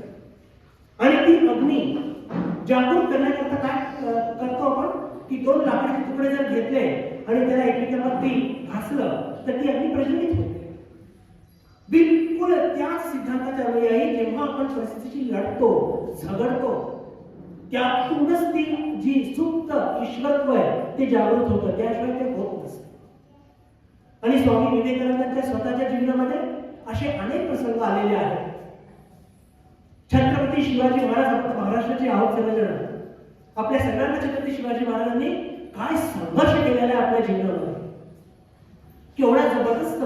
प्रत्येक मोहिमेमध्ये महाराज नेहमी फ्रंटवरती असायचे. म्हणण्याचा अर्थ काय की जोपर्यंत या लोकांनी जे व्यक्तिमत्व कमावलं बंधू भगिनींनो, ते सतत त्यांनी फेस केलेला आहे. म्हणूनच त्यातून आपल्याला लक्षात येतं की त्यांचं व्यक्तिमत्व कसं तर निर्माण झालेलं आहे. आज पण जेव्हा आपण म्हणतो जय भवानी जय शिवाजी, तर आपल्या मुख आवळून जातात का? कारण की या मंत्राच्या मागे ताकद आहे छत्रपती शिवाजी महाराजांची. 11 सप्टेंबर 1893 रोजी जेव्हा स्वामी विवेकानंदांनी त्या अमेरिकेच्या सभेमध्ये म्हटलं की my sisters and brothers of America, कोणीही न सांगता 7,000 लोक उभे राहिले आणि 3 मिनिटं त्यांनी टाळ्यांचं गजर केलं. का? तेव्हा मित्रांनो, व्यक्ती नाही व्यक्तिमत्व बोलत असतं. उपस्थित प्रत्येक माणसाला तिथे असं वाटलं की अरे खरंच त्यांनी मला भाऊ म्हटलंय, म्हणजे अगदी प्रामाणिकपणे त्यांनी मला भाऊ म्हटलंय. प्रत्येक भगिनीला वाटलं की यांनी मला बहीण म्हटलंय, तर खरंच प्रामाणिकपणे म्हटलंय. त्यांना त्यांच्या मनामध्ये एक चैतन्य संचार झालं, एक प्रेम संचार झालं आणि कोणीही न सांगता ते सगळेचे सगळे 7,000 लोक उभे राहिले आणि त्यांनी टाळ्याचा गजर करून 3.5 मिनिटं गजर करून त्या स्वामीजीचं स्वागत केलं. तर म्हणण्याचा अर्थ काय मित्रांनो?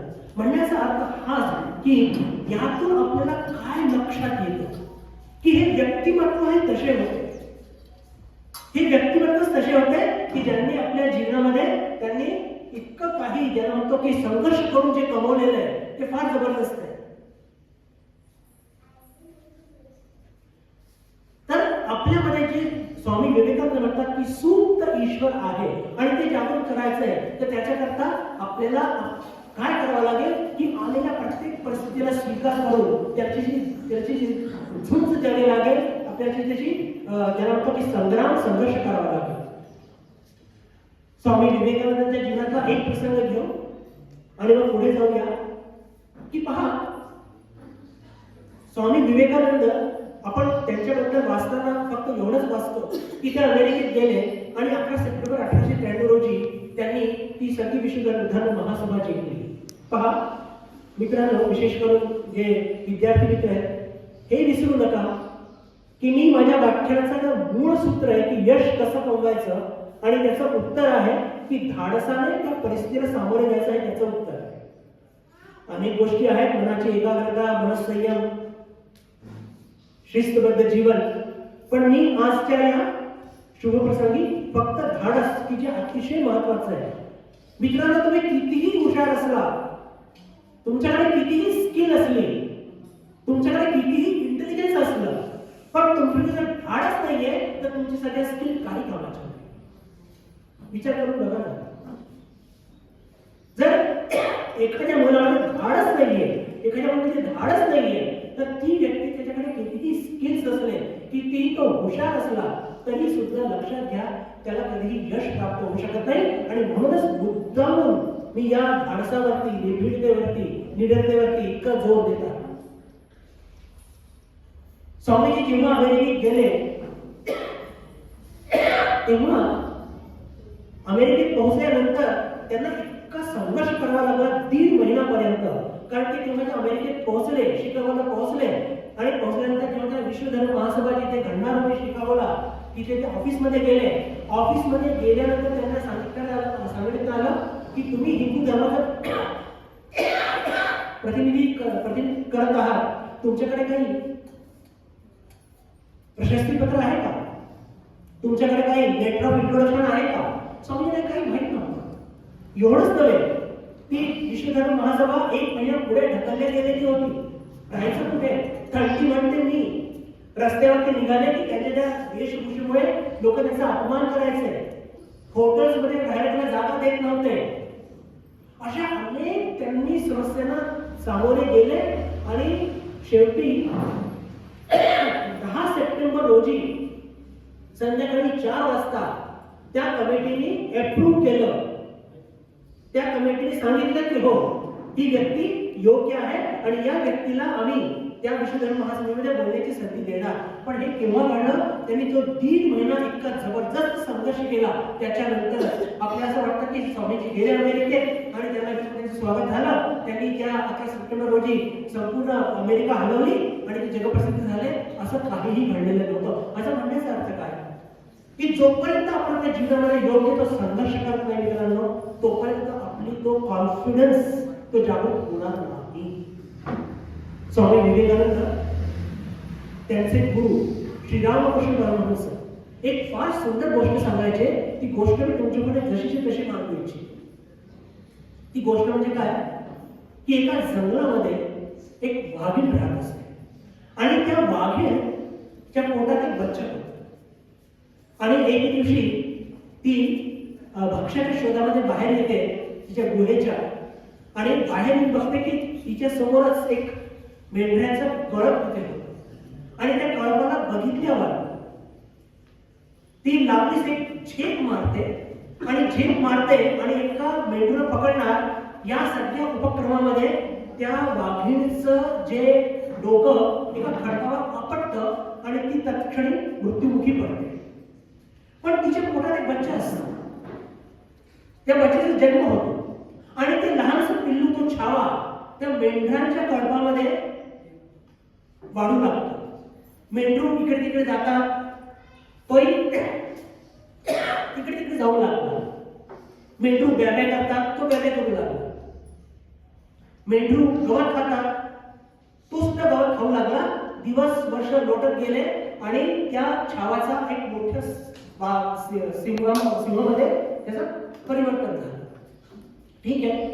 आता अचानक काय झालं की दुसरा एक सिंह आला. त्या दुसऱ्या सिंहाने त्या कळपावरती आक्रमण केलं. आता आक्रमण केलं त्याला आश्चर्य वाटलं की अरे या मेंढरूच्या कळपामध्ये एक सिंह आपल्या बिरादरीची इज्जत केली. हे काय?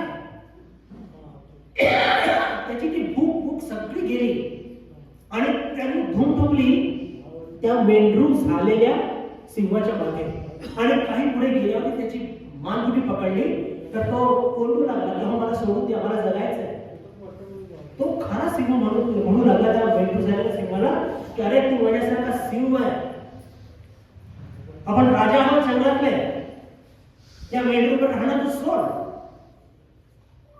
तो सांगू लागला की नाही नाही मी मेंढरूच आहे. तर तेव्हा त्या खऱ्या सिंहाला वाटलं की याला काही शॉक ट्रीटमेंटची आवश्यकता आहे. त्याला पकडून तो घेऊन गेला जवळच्या तलावावरती आणि सांगितलं बघ तू कोणासारखा दिसतो, मेंढरू सारखा की माझ्यासारखा. घाबरत घाबरत तो मेंढरू झालेला सिंह बघतो की अरे खरंच तुझ्या सिंहासारखा दिसतो.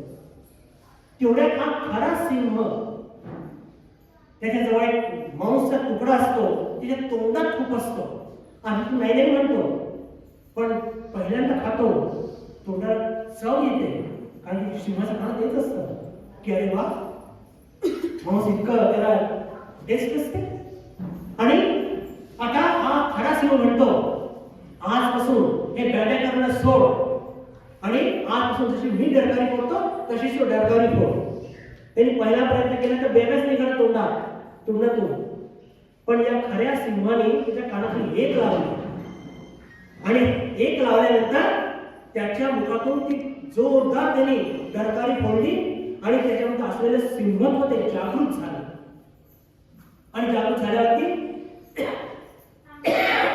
खऱ्या सिंहाने त्याची मांगुरी पकडली होती ना त्याला एक इसणा देऊन तो जो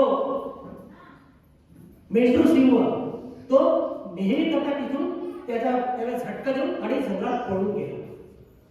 त्याच्यामध्ये असलेलं जे खरं सिंहत्व ते जागृत झालं.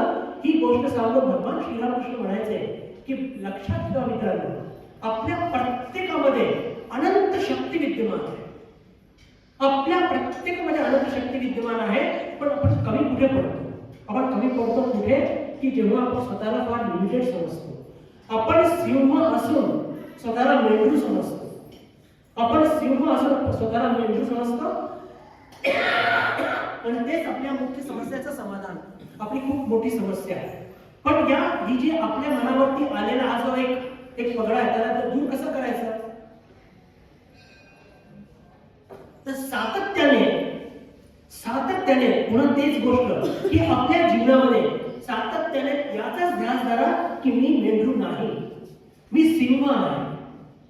शास्त्रात म्हटलंय आत्मा वाहने श्रोतव्यम मंतव्यम निधिध्यासितव्यम. म्हणजेच काय की आत्मा म्हणजे आपल्या अनंत शक्तीचा सतत ध्यास घ्या. या जगामध्ये मला कोणत्याही प्रकारचे काही बंधन नाहीये. मी कधी कोणत्या कोणत्याही सीमित कधी राहिलेलं नाहीये. माझ्याकडे अनंत शक्ती विद्यमान आहे. जेव्हा या सातत्याने या सगळ्या गोष्टींचा आपण ध्यास घेतो मित्रांनो, तेव्हा लक्षात ठेवा की तेव्हाच आपल्याला असलेलं अपेक्षित यश हे प्राप्त होईल. आलेल्या प्रत्येक गोष्टींना, प्रत्येक ज्या परिस्थिती सामोरे जा, ती परिस्थिती कितीही भयावह कारण असो, ती परिस्थिती आपल्याला किती त्रास देणारी कारण असो, एखादी व्यक्ती किती भीती दाखवणारी कारण असो, पण जोपर्यंत ही भीती आपल्या मनामध्ये आहे, हलवणार नाही, आपल्या जीवनामध्ये आलेलं जे म्हणजे अपेक्षित यश हे आपल्याला कधीच मिळणार. तर स्वामीजींकडे जे शिकण्यासारखं आहे सगळ्यात मोठी गोष्ट ती हीच की आपल्याला आपल्या जीवनामध्ये हे साहस, हे धाडस, ही निर्भीडता, ही निडरता, ही स्ट्रेंथ, हे कॉन्फिडन्स, ही आत्मश्रद्धा, हे आत्मविश्वास हे कमवलंच पाहिजे. आणि ते नेहमी आपण संघर्ष करूनच कमवू शकतो. त्याशिवाय त्याला दुसरा कोणताही उपाय नाही. आणि जगाचे प्रत्येक महान व्यक्तिमत्व की ज्यांनी या संपूर्ण विश्वाला आश्चर्यचकित केलेलं आहे, प्रत्येकाचा आत्मविश्वास बघितला तर भयानक धडका. प्रत्येकाचं मग ते महात्मा गांधी असो, छत्रपती शिवाजी महाराज असो, स्वामी विवेकानंद असो, अब्राहम लिंकन असो की अल्बर्ट आइन्स्टीन असो, कोणतेही संत तुकाराम महाराज असो की स्वामी समर्थ असो की समर्थ रामदास स्वामी असो, प्रत्येक जे व्यक्तिमत्व आपण बघतो प्रत्येक क्षेत्रातले की ज्यांनी या विश्वाला आश्चर्यचकित केलंय, प्रत्येकाचा आत्मविश्वास हा जबरदस्त दांडगा असतो आणि त्यांनी आपल्या जीवनात आलेल्या प्रत्येक परिस्थितीचे सामोरे गेलेले आहे. म्हणून त्यांना ते फार अपेक्षित यश मिळाले. पण विद्यार्थी मित्र ते मला एक प्रश्न विचारू शकतात की स्वामीजी तुम्ही म्हणताय ही निडरता, निर्भयता आणि परिस्थितीला सामोरे जाणं ठीक आहे, पण यातून जेव्हा अपयश येते तेव्हा काय करावं? हे पहा, स्वामी विवेकानंद म्हणतात अपयश हे काय आहे? हे जीवनाचं सौंदर्य आहे. अपयश हे जीवनाचं सौंदर्य आहे. आणि आपल्या जीवनात जेव्हा अपयश येतं ते अपयश आपल्याला का आलं याचा एक ज्याला म्हणतो की एकदम मर्सीलेस अनालिसिस करा. आणि ज्या चुका यावेळेस केल्या त्या चुका पुन्हा होऊ देऊ नका. पहा, आपला सन्मान आपण केव्हा हरवतो? हे पहा, अपयश आलं म्हणून त्यातून असन्मान आपल्याला मिळत नसतं. आपण कदाचित एकच चूक जेव्हा रिपीटेडली करतो तेव्हा आपला सन्मान पण हरवून बसत असतो. म्हणून हे आवश्यक आहे. आणि इथे एक उदाहरण देऊ इच्छितो, थॉमस अल्वा एडिसन. हे नाव आपल्यापैकी प्रत्येकाने ऐकले. थॉमस अल्वा एडिसनने त्या इलेक्ट्रिसिटी मधून हे प्रकाश कसं उत्पन्न होईल या संदर्भात त्यांनी 1000 प्रयोग केले आणि 1000 प्रयोग केल्यानंतर तेव्हा कुठे त्यांना ते टंगस्टन नावाचं धातू सापडलं. आणि हे टंगस्टन नावाचं धातू त्यांनी त्यातून ते इलेक्ट्रिक करंट पास केलं आणि जगाला सांगितलं की पहा, या पद्धतीने आपण प्रकाश उत्पन्न करू शकतो. आणि आज सुद्धा या शोधाला किती 100 वर्षापेक्षा जास्त झाले आणि त्या शोधाच्या माध्यमातूनच आज आपल्याला घरामध्ये सुद्धा प्रकाश मिळत आहे. तर बंधू या थॉमस अल्वा एडिसनच्या जीवनातला एक फार सुंदर प्रसंग आहे. आणि अपयशाला कसं सामोरे जायचं हे अत्यंत बोलकं उदाहरण अचानक माझ्या स्मरणात आलेलं आहे. ते सांगायचा म्हणून ठेवू शकत नाहीये आणि ते इथे सांगणं फारच योग्य सुद्धा होईल की अपयशाला सामोरे कसं जायचं. हे थॉमस अल्वा एडिसन फार मोठे वैज्ञानिक होते आणि इंडस्ट्रियलिस्ट सुद्धा होते. 1904 साली अमेरिकेत त्यांच्या एका बॅटरीच्या कारखान्यामध्ये आग लागते. सौभाग्यवश ते बाहेर असतात, पण त्यांची ती त्यावेळेसची 16 मजली इमारत आणि ते मोठं सगळं पटांगण, सगळी फॅक्टरी जळून खाक होते. एकदम सगळ्या कामगारांना वाचवण्यात येतं, पण लाखोचं नुकसान त्यावेळेस होतं. आता एखाद्या माणसाच्या जीवनामध्ये असा प्रसंग आला की त्याचं खूप लाखोचं नुकसान झालं तर निराशा येणं हे एकदम स्वाभाविक आहे. आणि त्यानंतर त्या अमेरिकेत पद्धत आहे, काहीतरी घटना घडली म्हणजे प्रेस कॉन्फरन्स. आणि मग त्या आगीवरती जेव्हा नियंत्रण प्राप्त करण्यात आलं जवळपास 2 दिवसानंतर, तेव्हा त्या प्रेस कॉन्फरन्समध्ये आपले थॉमस अल्वा एडिसन बसलेले होते. त्यांना पहिलाच प्रश्न विचारण्यात आला की सर, तुमचं तर लाखोचं नुकसान झालेलं आहे, तुमची फॅक्टरी जवळ खाक झालेली आहे, तुम्ही आता काय करणार? तेव्हा थॉमस अल्वा एडिसनचं इतकं इन्स्पायरिंग ते उत्तर आहे. ते म्हणतात की ही माझी फॅक्टरी जवळ खाक जरी झाली आहे तरी सुद्धा उद्यापासूनच मी माझ्या नवीन फॅक्टरी निर्माण करण्याचा प्रयत्न करेन. पहा, याला म्हणतात उत्तिष्ठत जागृत प्राप्यगान निबोधत. हे वाक्य कठोपनिषद स्वामीजींनी घेतलेलं आहे की पहा, त्या ऍडिसनचं जेवढं मोठं नुकसान झालं पण तरी त्यांच्या मनातला उत्साह काही कमी नाही झाला. अरे पैसा गेला तर पैसा उभा करता येतो, पैसा गेला तर पैसा उभा करता येतो. त्यात फारशी मोठी निराशेची गोष्ट नाहीये. ही गोष्ट थॉमस अल्वा एडिसन फार चांगली समजली होती आणि म्हणूनच त्यांनी आपल्या जीवनामध्ये ते उत्तर देऊ शकले की उद्यापासूनच ते नवीन फॅक्टरी निर्माण करणार. म्हणण्याचा अर्थ काय की पहा बंधू भगिनींनो, आपल्या जीवनामध्ये यश किंवा अपयश, मेहनत करणं आपल्या हातात आहे पण यश किंवा अपयश आपल्या हातात नसतं. आणि म्हणूनच की जर आपल्या जीवनात अपयश आलं तर त्या अपयशाने खचून न जाता आपण अपेक्षित हेच आहे की आपण पुन्हा एकदा जोमाने प्रयत्न करावा. आपल्या सर्वांचा आवडता सचिन तेंडुलकर मला खूप आवडतो, पण आपल्या जीवनामध्ये त्यांनी पहिली सेंचुरी स्कोर केली ते 70व्या मॅच मध्ये. याच्या आधीच्या त्याच्या त्या 69 मॅच तो खेळला, चांगले स्कोर केले पण सेंचुरी स्कोर करू शकला नव्हता आणि त्याच्यावरती बऱ्याच टिप्पणी व्हायच्या. आता सचिनवरती टिप्पणी बघा कशी असते. सचिनवरती टिप्पणी करण्यामध्ये काही सोपं नाहीये, पण अनफॉर्च्युनेटली लोक टिप्पणी करायचे पण सचिन त्याचा काही उत्तर द्यायचं नाही. आणि त्याच्यानंतर त्याने 70th मॅच मध्ये पहिली सेंचुरी केली आणि त्याच्यानंतर त्याने 100 सेंचुरी स्कोर केल्या. याला म्हणतात कन्सिस्टन्सी, याला म्हणतात की परिस्थितीवरती मात करणं, याला म्हणतात निर्भीडता, निडरता, संघर्ष, आत्मविश्वास, आत्मश्रद्धा. जे म्हणायचे तुम्हाला ते म्हणा मित्रांनो, पण लक्षात घ्या, यातूनच लक्षात येतं काय लक्षात येतं की विजय त्यांचाच होतो जे संघर्ष करतात. इथे भारतीय शास्त्रांचं महत्व मी तुम्हाला सगळ्यांना सांगू इच्छितो. वरिष्ठ पण बसलेले आहेत, युवक सुद्धा बसलेले आहेत. डोळ्यापुढे तो प्रसंग घेऊन आणा, महाभारताचा युद्ध, आणि बिलकुल ऐन वेळी म्हणतोय अर्जुन की कृष्णा मी युद्ध लढणार नाही. आता भगवान श्रीकृष्ण हे जगातले सगळ्यात मोठे आणि बेस्ट सायकोलॉजिस्ट, त्यांच्या लक्षात काय झालंय की पहा, जो अर्जुन आपल्या जीवनामध्ये कधी एक पण युद्ध, कधी पण त्याला पराजय त्यांनी बघितलेली नाही आणि आता तो युद्धाच्या आधीच नाही म्हणतोय. आणि म्हणून द्वितीय अध्यायाचा तो श्लोक लक्षात घ्या, जिथे भगवान श्रीकृष्ण म्हणतात अर्जुनाला, हिणवतात, कापुरुष म्हणतात, क्लैब्यम मा स्मरम पार्थ नैत्यत्व युपपद्यते क्षुद्रम हृदय दौर्बल्यम त्यक्तोत्तिष्ठ परंतप.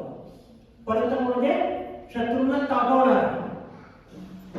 अरे अर्जुना, या कोणत्या विषम प्रसंगी तुला ही कापुरुषता का प्राप्त झाली रे?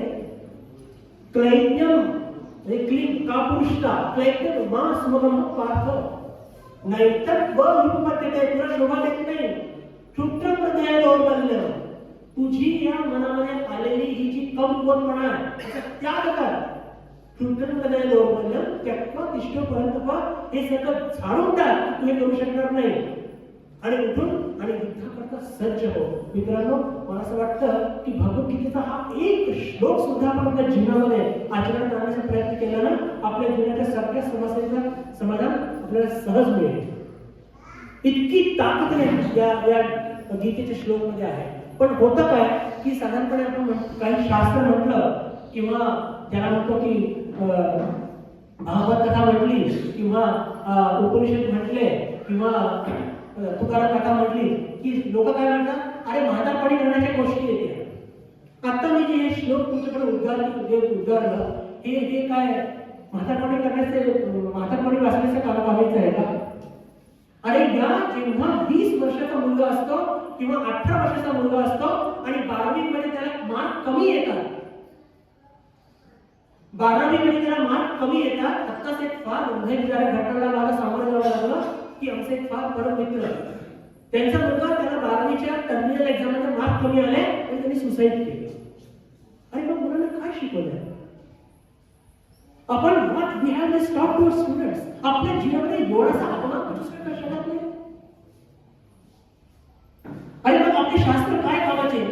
बघा येणारी पुढची पिढी त्यांना जर आपण योग्य मार्गदर्शन नाही केलं तर त्याला जबाबदार मी आणि तुम्ही असणार आहे. आपल्याला माहिती असून सुद्धा त्याला सांगत नाही. त्यांना फक्त करिअर करिअर करिअर जसं की मशीन येते आणि त्याच्या पलीकडे काहीतरी जीवन आहे आणि ते जीवन अतिशय सुंदर आहे आणि त्या जीवनामधून आपल्याला संग्राम करण्याची ताकद मिळते. जीवनामध्ये प्रत्येक मुलगा इंजिनियर झालेला जगतो का, डॉक्टर झालेला जगतो का? पण हे विवेकच कुठे जाते हरवून बसलेलो आहोत आपण. म्हणजे बिलकुल ज्याला म्हणतो की मत धुंद बिलकुल एखाद्या दारू पिलेल्या माणसासारखा आपण झोकांडे खात सगळे एका दिशेला चाललेले आहोत. कोण कुठे चालला नाही, तो पुढे चाललाय ना म्हणून मी चाललोय त्याच्यामध्ये. दिशा विहीन जीवन पुढे जगत आहोत. तर बंधू भगिनींनो, मला असं वाटतं की हे सगळे शास्त्र याचा थोडाफार अध्ययन केल्याने आपल्या जीवनामध्ये योग्य तो विवेक उत्पन्न होतो, जीवनाला दिशा मिळते, जीवनाला संघर्ष करण्याची ताकद निर्माण होते आणि हेच उपयोग आहे या अध्यात्माचा. हाच उपयोग आहे स्वामी विवेकानंदांच्या संदेशाचा. हाच उपयोग आहे छत्रपती शिवाजी महाराजांच्या जीवनाचा. हे छत्रपती शिवाजी महाराज आणि हे स्वामी विवेकानंद हे जे दोन आदर्श त्या संस्थेने निवडले अतिशय बोलके आहेत. आणि याच्या संदर्भात एक छोटं वाक्य सांगून तिथे मी माझ्या मागेला विराम देईन आणि ते म्हणजे स्वामी विवेकानंद सारखा राजा नाही आणि छत्रपती शिवाजी महाराजांसारखा संन्यासी नाही. छत्रपती शिवाजी महाराजांसारखा संन्यासी नाही आणि स्वामी विवेकानंद सारखा या जगाचा राजा नाही. का?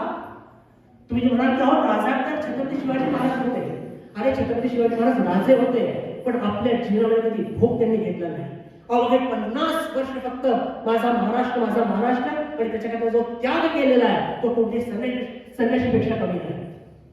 आणि स्वामी विवेकानंद राजा होते, त्यांच्याकडे काहीच नव्हतं. अरे हो, त्यांच्याकडे खिशामध्ये काही नव्हतं पण ते या संपूर्ण